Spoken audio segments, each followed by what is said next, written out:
asking this particular topic, particular, framing questions out of this particular topic in different ways. For example, write a long note on law and justice in simple societies, focusing on ethnographic examples. कभी question आता है, discuss different social control mechanisms in the simple societies. और एक important variation है, discuss how customary law functions in tribal societies. इसीलिए जो आज का हमारा जो डिस्कशन है, it basically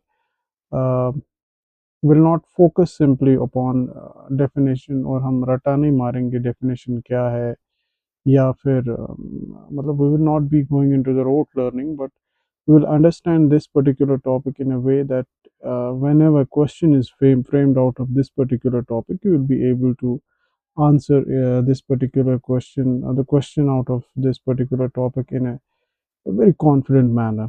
तो हम ये समझेंगे कि सिंपल सोसाइटीज़ में लॉ जो है, right, how does law work, right? How does law work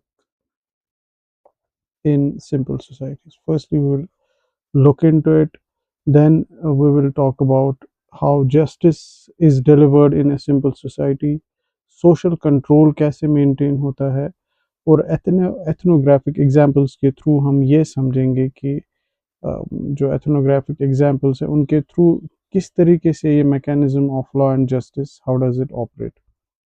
but सबसे इम्पोर्टेंट बात जो है वो ये है कि सिंपल सोसाइटी का मतलब, we should never take a simple society as a lawless society. So simple society, right? Simple society is not equal to a lawless society, right? We should not take simple society as a lawless society.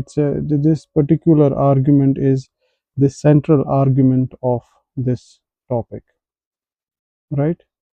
तो अगर कोई simple society है तो simple society को पहले समझना हमें है कि सिंपल सोसाइटी क्या होता है. तो वी नो दैट कि सिंपल सोसाइटी के features, we will be discussing them in the coming slide also, but there will be no written code in a simple society, or that for a matter of fact there will be no formal courts. जैसे कि आज हमारे पास formal courts है, we have got supreme court, we have got high court. तो ऐसा कुछ setup जो है वो सिंपल सोसाइटी के अंदर नहीं होता है. तो नो फॉर्मल कोर्ट और no written code does not mean that there is no law और there is no justice. Simple societies में भी जस्टिस होता है, लॉ होते हैं, कस्टमरी लॉज होते हैं, और उनको ऑपरेट करने का तरीका जो है वो अलग से होता है. तो सबसे पहले we have to understand what a simple society is. Simple society जो है एंथ्रोपोलॉजी में सिंपल सोसाइटीज़ का क्या मतलब है. तो we know that simple societies they basically are, मतलब हम ट्राइबल सोसाइटीज़ को ही सिंपल सोसाइटीज़ बोलते हैं. Tribal societies are simple societies and their population is relatively small, and they are mostly having limited या टेक्नोलॉजी वगैरह, जो टेक्नोलॉजी उनके अंदर होती है, तो टेक्नोलॉजी जो होती है वो काफ़ी सोफिस्टिकेटेड नहीं होती. एक सिंपल सी टेक्नोलॉजी होगी उनके पास, जैसे कि they will be using digging tools and all that. उनके पास हमारे जैसे जो है सोफिस्टिकेटेड टूल्स नहीं होते हैं, राइट. कोर्ट्स नहीं होते हैं, ई कोर्ट्स नहीं होते, ई गवर्नेंस नहीं होती. They have got simple technology and they rely on that only. They have got less differentiated polity. What does this less differentiated polity means? It means simply that modern police जो है, या modern जैसे कोई crime कहीं पे commit होता है तो there is a proper FIR file होता है, राइट. उसके बाद आपके कोर्ट्स है जो डिस्पेंस जस्टिस करते हैं, राइट. वो छोड़ देंगे या they will convict a particular offender. Bureaucracy नहीं होती है उनके अंदर, मतलब लेस डिफरेंशिएटेड पॉलिटिकल सिस्टम या पॉलिटी उनके अंदर होता है. Then there is a integrated world view. While as जो मॉडर्न सोसाइटीज़ है, मॉडर्न सोसाइटीज़ के अंदर आप ये देखेंगे कि जो रिलीजन है, रिलीजन, राइट, रिलीजन, मोरालिटी, ये सारी चीज़ें जो है, या लॉ, ये सेपरेटली होते हैं। मॉडर्न सोसाइटीज़ की मैं बात करता हूँ। लेकिन जब आप सिंपल सोसाइटीज़ की बात करते हैं तो उनमें इन सब का ओवरलैपिंग होता है। रिलीजन, मोरालिटी और लॉ, ये सारी जो है दे ओवरलैप। देन जब हम बात करते हैं इकोनॉमी की, तो इकोनॉमी सस्टेनेंस बेस्ड होती है। कोऑपरेशन और रेसिप्रोसिटी जो है वो काफ़ी क्रूशल होता है इनकी इकोनॉमी में। पॉपुलेशन, तो सिंपल सोसाइटीज़ की क्या फीचर्स है? पहला चीज़ ये रिलेटिवली स्मॉल पॉपुलेशन होती है इनके अंडर। टेक्नोलॉजी काफ़ी सिंपल होती है। किनशिप जो है वो एक बहुत ही बड़ा इंस्टीट्यूशन होता है, और किनशिप के अराउंड ही सारा कुछ जो है इनका घूमता है। इनके लिए रिलेशनशिप्स जो है वो काफ़ी ज़्यादा मायने रखते हैं। Formal bureaucracy, police codes, written legal codes, इन सब का मतलब एग्जिस्टेंस नहीं होता है। तो एग्जाम्पल्स में हम डिफरेंट ट्राइबल या स्मॉल स्केल सोसाइटीज़ को स्टडी कर सकते हैं। लेकिन यहाँ पर एक इम्पॉर्टेंट चीज़ जो है वो ये है कि सिंपल का मतलब प्रिमिटिव या इंफीरियर नहीं है। Simple does not mean, simple society का मतलब ये नहीं है कि that they are inferior in one or other way, or neither does it mean that they are primitive, right? It doesn't mean they are savage or primitive. मतलब they are simple. It means that they have devised their own ingenious methods of solving their issues surrounding the law, surrounding the courts, surrounding the dispensing of justice system. तो उनके पास वो अपने तरीके हैं। तो anthropology का जो मॉडर्न अप्रोच है वो ये मानता है कि सोसाइटीज़ जो है वो हाईली ऑर्गेनाइज, सिंपल सोसाइटीज़ मतलब जो सोसाइटीज़ है वो हाईली ऑर्गेनाइज्ड होती है। उनके पास भी अपने नॉर्म्स होते हैं, कस्टम्स होते हैं, ऑब्लिगेशंस होती है, सैंक्शंस होते हैं, और डिस्प्यूट रेजोल्यूशन का एक मैकेनिज्म जो है वो उनके पास होता है। This is what we were trying to say, that they have got their own customs, own norms, and own sanctions, and they maintain their social order these through these। तो जो कस्टम्स और नॉर्म्स में क्या difference है? आप एक आपसे एक सवाल पूछते हैं कि that what is difference between A custom and norm, right? Norm simply, norms का मतलब जो होता है, कस्टम्स या नॉर्म्स का ये मतलब होता है कि जब आप मतलब जो रिलेटिवली सिंपलर रूल्स होते हैं, जैसे you greet your elders, these are the norms, right? Once these norms are held long enough, once these norms are held for a longer period of time, they become customs, right? And these customs are obligatory. If these customs are violated, then they will result into sanctions, and these sanctions maintain a social order through वही एक social order जो है वो maintain करते हैं, right? तो difference mainly जो है वो इंस्टीट्यूशनल फॉर्म का है between modern and the simpler society. जैसे कि मॉडर्न स्टेट में जो लॉ होता है वो एक रिटन कोड के थ्रू इम्प्लीमेंट होता है। रिटन कोड होता है, जैसे वी हैव गॉट भारतीय BNS, भारतीय न्याय संहिता हमारे पास है, जिसको कि कोर्ट्स के थ्रू, पुलिस के थ्रू या प्रिजन्स के थ्रू एनफोर्स किया जाता है। लेकिन सिंपल सोसाइटी में हम आकर वही फंक्शन जो है वो custom, right, it is being performed through customs, kinship, ये kinship custom और इन सब इंस्टीट्यूशंस के थ्रू जो है वो इम्प्लीमेंट हो जाता है, राइट? कस्टम्स के थ्रू, किनशिप के थ्रू, पब्लिक ओपिनियन के through, elders, supernatural beliefs, reciprocity, compensation, revenge and community sanctions के थ्रू ये सारा परफॉर्म होता है। Now we will talk about what law is. तो अगर मॉडर्न जो लीगल डेफिनेशन है लॉ की वो देखें, तो लॉ जनरली एक फॉर्मल रूल सिस्टम है जिसे स्टेट रिकग्नाइज और एनफोर्स करती है। लेकिन सिंपल सोसाइटीज़ में प्रॉब्लम ये है कि कोई रिटन बुक नहीं होती है। You don't have a written code, आपके पास कोई कोड नहीं होता है जिसके थ्रू आप मतलब लॉ इम्प्लीमेंट करें, या सॉरी मतलब एक रिटन कोड नहीं होता है। ना ही कोई फॉर्मल कोर्ट होता है, ना ही कोई जज होता है, ना ही पुलिस होता है। तो क्या इसका मतलब ये है कि लॉ एब्सेंट है इन simple societies? Absolutely not. Anthropologist के पॉइंट ऑफ व्यू से अगर देखा जाए तो लॉ सिर्फ रिटन स्टैचू की फॉर्म में नहीं देखना चाहिए। Law is a broader term. Law का एक ब्रॉडर फंक्शन होता है, वो है सोशल रिलेशनशिप्स को रेगुलेट करना, डिस्प्यूट्स को सेटल करना, राइट्स और ऑब्लिगेशंस को डिफाइन करना और सोशल ऑर्डर को मेंटेन करना। तो इस फंक्शनल सेंस में अगर हम देखें, सिंपल सोसाइटीज़ में भी लॉ और जस्टिस जो है वो क्लियरली दैट एग्जिस्ट। यहाँ एक यूजफुल डिस्टिंक्शन याद हमें रखनी चाहिए। Modern society is based on formal law system, while as जो प्रिमिटिव सोसाइटी है वो कस्टमरी लॉ और सोशल सैंक्शंस के ऊपर बेस्ड है, राइट। अब कस्टमरी लॉ क्या होता है? कस्टमरी लॉ सिंपल सोसाइटीज़ में लॉ का एक मेजर सोर्स होता है। कस्टम या कस्टमरी लॉ का मतलब है वो एक्सेप्टेड रूल्स और बिहेवियर जो जनरेशन से फॉलो किए जा रहे हैं और जिन्हें कम्युनिटीज़ लेजिटिमेट मानती है। जैसे कि मैरिज रूल्स क्या है, इनहेरिटेंस के क्या रूल्स है, प्रॉपर्टी राइट्स का क्या मतलब कैसे प्रॉपर्टी को इनहेरिट करना होता है, या कंपनसेशन का क्या रूल है, obligations towards your relatives, food sharing, right, reciprocity, offenses, dispute settlements। इन रूल्स को फॉलो करना सिर्फ इंडिविजुअल चॉइस नहीं होता।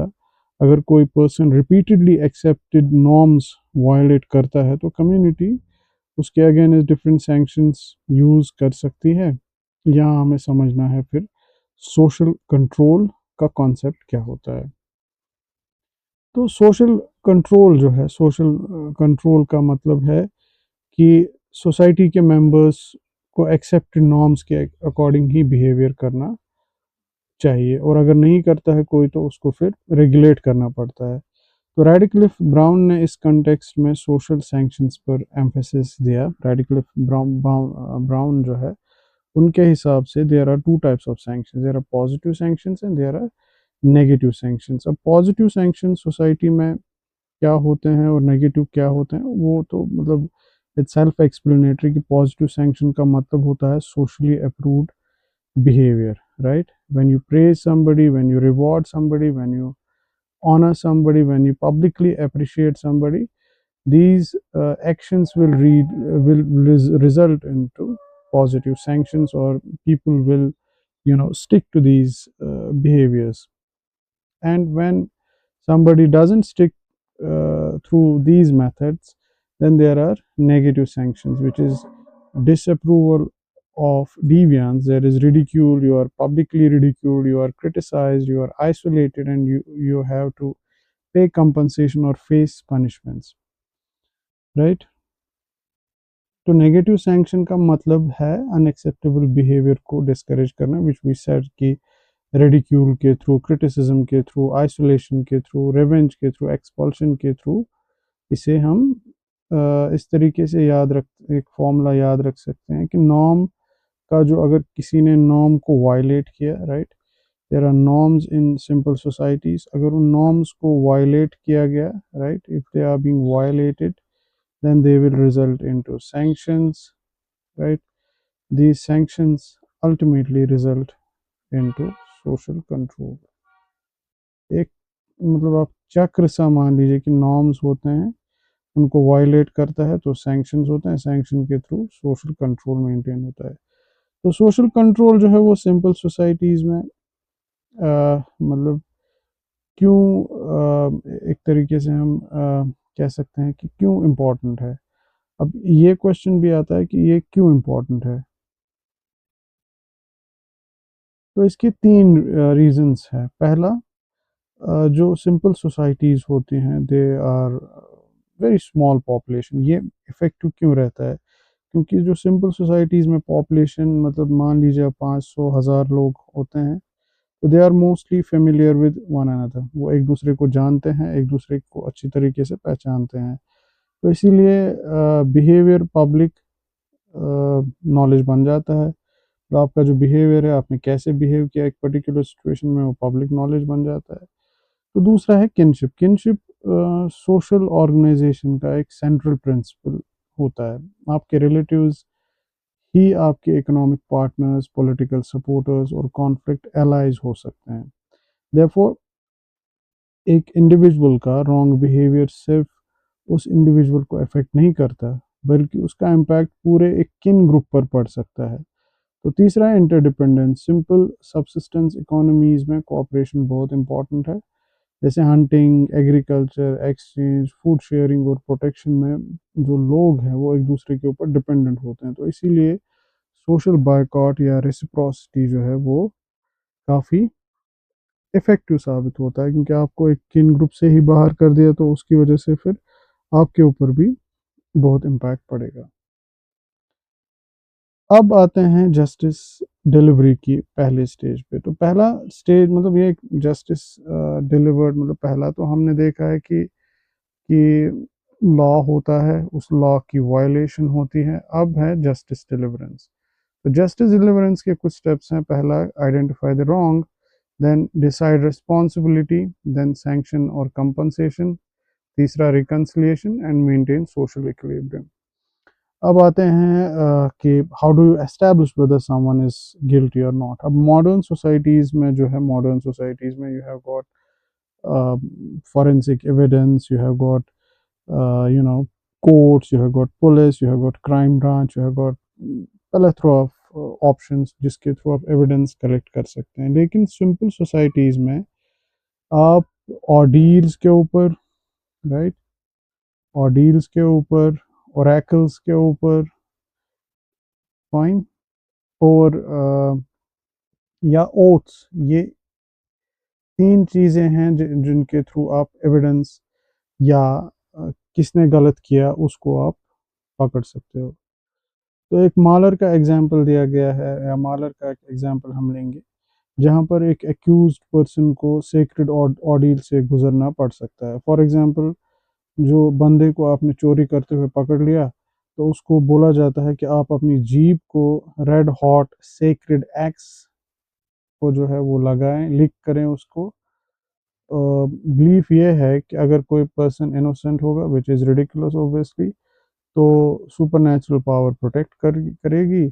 अगर इंजरी हुई तो एक्यूज्ड को इनोसेंट माना जा सकता है। अब आज के साइंटिफिक पर्सपेक्टिव से ऑब्वियसली ये रिलायबल लीगल एविडेंस तो नहीं माना जाएगा, लेकिन एंथ्रोपोलॉजिकल पर्सपेक्टिव से इसका सिग्निफिकेंस समझना ज़रूरी है। The important point here is that justice was connected with communities' religious and supernatural worldview. Right? Now we will come to oath and oracle. दूसरा मैकेनिज्म, पहला तो हमने देखा ऑर्डील, यानी कि आपको वो क्या कहते हैं, अग्नि परीक्षा से गुजरना पड़ता है, that's ordeal. Now we will come to oath and oracle. दूसरा मैकेनिज्म है ओथ। ओथ सिंपल, कोर्ट्स में भी हम ओथ लेते हैं, मॉडर्न कोर्ट्स में भी। लेकिन ये जो ओथ है, ओथ का पर्पस सिर्फ स्टेटमेंट लेना नहीं होता है। ओथ को सुपर नेचुरल कॉन्सिक्वेंस से भी कनेक्ट किया जाता है। For example, person sacred object को टच करके ओथ ले सकता है कि if I am lying may super natural forces punish me. इस सिचुएशन में super natural belief itself becomes a mechanism of social control. Similarly, right, similarly Oracle का use भी किया जाता है या सस्पिशन की सिचुएशन में किया जा सकता है। क्वेश्चंस जो है सुपर नेचुरल अथॉरिटी के थ्रू रिजॉल्व किए जाते हैं। अब इस सिचुएशन में एक और मतलब ऑर्डील तो हमने देखा मालर के एग्जांपल के थ्रू, ओथ भी, ओरेकल भी। तो इसमें एक मतलब यूपीएससी का एक एंगल आता है जो कि आजकल पूछा जाता है काफ़ी, कि in many simple societies the boundary between law, right, law, religion and morality is not sharply differentiated. ये इसके ऊपर आपको कमेंट करने को बोलेंगे, then you will be asked a question, so you have to prepare for situations like these.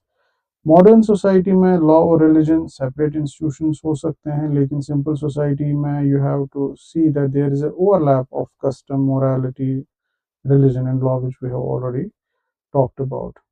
Now comes a very important informal mechanism, which is public opinion. आप imagine कीजिए एक छोटा सा एक गांव है जहां पर कि कोई पर्सन सोशली अनएक्सेप्टेबल बिहेवियर करता है, तो उसके against gossip, criticism ridicule, mockery, public disapproval use किया जा सकता है।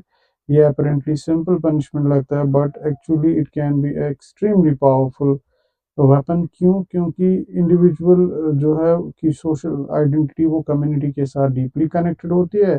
तो अगर कम्युनिटी आपको रिजेक्ट कर दे तो डेली लाइफ डिफिकल्ट हो सकती है। Therefore public opinion can act as an it can act as an informal court. Public opinion, right? क्या आपको पब्लिकली ह्यूमिलिएट किया जाता है, बाकी चीज़ें की जाती है, तो it can itself result in you know other things. Then there is ridicule, that is fear of losing respect, can strongly regulate your conduct. Social boycott, that is withdrawal of interaction, and cooperation can threaten everyday reciprocity. कि अगर आप failure to meet obligation, it can lead to loss of future support. Right? This is what supernatural sanctions we talked about. तो एक और चीज जो है वो है that is about the witchcraft, magic and sorcery, right? So fear of witchcraft, magic and sorcery, it is again an important element of this regulating the social behavior. तो अगर किसी इंडिविजुअल पर रिपीटेडली हार्मफुल सुपरनैचुरल प्रैक्टिसेस का suspicion हो तो society उसको स्टैग्मेटाइज या isolate कर सकती है। रेमंड फ्रिथ के टिकोपिया की स्टडी को यहाँ मेंशन किया जा सकता है। तो टिकोपिया में सुपरनैचुरल बिलीफ्स और सोशल नॉर्म्स एक दूसरे के साथ काफ़ी कनेक्टेड है। तो सिमिलरली एंथ्रोपोलॉजी में विचक्राफ्ट बिलीफ्स को सोशल कंट्रोल के कॉन्टेक्स्ट में स्टडी किया गया है। इंपॉर्टेंट पॉइंट ये नहीं है कि सुपरनैचुरल पावर साइंटिफिकली रियल है या नहीं। एंथ्रोपोलॉजिस्ट का क्वेश्चन ये है कि which social function does this belief perform. अगर लोग बिलीव करते हैं कि नॉर्म वायलेट करने पर सुपरनैचुरल पनिशमेंट मिलेगा तो that belief itself influences the behavior. Then there is social isolation and withdrawal of reciprocity, which अब आते हैं एक एक्सट्रीमली पावरफुल मैकेनिज्म पर, which is withdrawal of reciprocity. तो सिंपल सोसाइटी में जो सर्वाइवल होता है, इट ऑफन कोऑपरेशन पर डिपेंड करता है। सपोज किसी बंदे ने रिपीटेडली कम्युनिटी नॉर्म्स को वायलेट किया तो कम्युनिटी उसके साथ एक्सचेंज रिड्यूस कर सकती है, कोऑपरेशन विड्रॉ कर सकती है, सोशल इंटरेक्शन अवॉइड कर सकती है या सोशल बॉयकॉट कर सकती है। तो this is powerful because economic life and social life are deeply interconnected. A modern urban individual कुछ एक्सटेंट तक सोशल आइसोलेशन सर्वाइव करेगा, लेकिन एक स्मॉल कम्युनिटी में जो लोग रहते हैं, जो मेंबर्स रहते हैं, तो वो आपके सपोर्ट, आपके एक्सचेंज के बिना उनका जीना तो बिल्कुल ही बेहाल हो जाएगा। So threat of exclusion is a major instrument of social control. Right, so we have discussed all these four informal social control mechanisms and ये भी हम डिस्कस कर चुके हैं। तो अब आते हैं अबाउट रिवेंज एंड ब्लड। तो अब एक कंटेम्प्रेरी हार्श मैकेनिज्म है। तो कुछ ट्राइबल सोसाइटीज़ में होमिसाइड या सीरियस इंजरी का रिस्पॉन्स, सीरियस मतलब किसी को इंजरी दूसरे कम्युनिटी के मेंबर्स ने पहुंचाई या अपने मेंबर ने पहुंचाई, तो उस केस में रिवेंज ट्रेडिशनली रिकॉग्नाइज्ड मैकेनिज्म हो सकता है। तो टीव सोसाइटी जो है वो एक एग्जांपल है यहाँ पर, पर्टिकुलरली यूजफुल है। तो Paul Bohannon, he basically is the one who has studied, done work on टीव। तो उसमें उन्होंने जो टीव में किनशिप, लीनिएज और कॉन्फ्लिक्ट रेजोल्यूशन को समझाने में रिवेंज और कंपनसेशन जैसे मैकेनिज्म्स पे स्टडी किया। तो उन्होंने देखा कि जो ब्लड फ्यूड का basic logic, he concluded that blood feud का बेसिक लॉजिक था, one injury creates an obligation to retaliate. अगर किसी को लगी तो या लगवाई गई तो उसको लगवाना ज़रूरी है। बट यहाँ एक इंटरेस्टिंग पैराडॉक्स है कि रिवेंज जस्टिस प्रोवाइड भी कर सकता है और कॉन्फ्लिक्ट को प्रोलॉन्ग भी कर सकता है। अगर ए ग्रुप का एक मेंबर बी ग्रुप के मेंबर को मारता है तो बी ग्रुप रिवेंज भी दे सकता है. Then a group retaliates and this can create harm, revenge, counter revenge, continuing conflict. So therefore many societies develop mechanism of compensation. तो कुछ लोग जो है मतलब it can cause revenge, counter revenge, escalation and unended cycles, right? तो इसीलिए कुछ societies what they have done compensation, right? Communal feast और restorative justice. अब कंपनसेशन सिंपल सोसाइटीज में जस्टिस का ऑब्जेक्टिव हमेशा इम्प्रिजनमेंट नहीं होता. Instead compensation can be central. Suppose किसी पर्सन ने दूसरे को इकोनॉमिक लॉस पहुंचाया तो कम्युनिटी में रिक्वायर कि उसको लाइव स्टॉक दूसरी कम्युनिटी को देना पड़ेगा, फूड, लेबर या सर्विसेज देनी पड़ेगी. This purpose is to restore social balance. This gives us an important anthropological insight. Justice is often restorative rather than punitive. As far as anthropology is concerned, we can say justice is often restorative rather than punitive. ठीक है जी. अब आते हैं कि दूसरा है communal मतलब communal feast.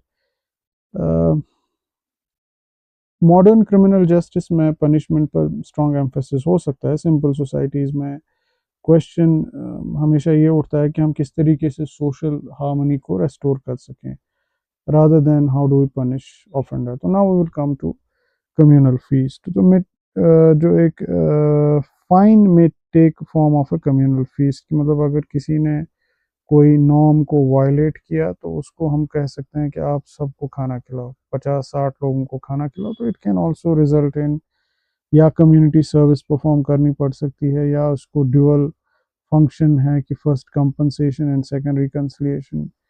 Feast के थ्रू ऑफेंडर और अफेक्टेड ग्रुप के सोशल रिलेशनशिप को रेस्टोर किया जा सकता है. तो so punishment itself becomes a mechanism of social litigation. Then there is restorative justice. The aim can be restoration of relationships and all these things.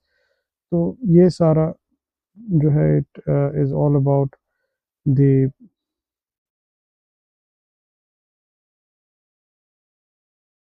this particular topic. So thank you very much.